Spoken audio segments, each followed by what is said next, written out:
তো ঠিক আছে, লাইভটা শেষ করবো। লাইভটা শেষ করার আগে আবার বলি আমি সবাইকে যে মা দেখো মা, দাঁড়াও একটু কথা চুপ করো।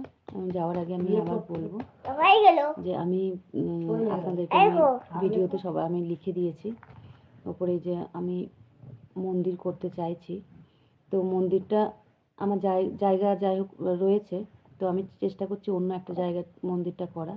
তো সেইটা নিয়ে একটু ব্যস্ত রয়েছে। আমি একটু জায়গা দেখতে যাচ্ছি করছি। তো আমি সবার কাছে একটু অনুরোধ করেছি যে যারা মাকে ভালোবাসেন, মা যারা ঈশ্বরের বিশ্বাসী, যারা ঈশ্বরকে বিশ্বাস করেন, জানি না মানে যদি মনে হয় যে কাজটা আমি ঠিক করছি, আমি ভালো কিছু কাজ করছি, তাহলে একটুখানি সাহায্যের হাত আমাকে একটু বাড়িয়ে দেবেন। কারণ আপনাদের সাহায্য ছাড়া, আপনাদের সাপোর্ট ছাড়া কিন্তু আমি কোনোভাবেই চ্যানেলও আগাতে পারবো না, আর আমার এই জীবনে আমি মাকে কখনো আনতে পারবো না।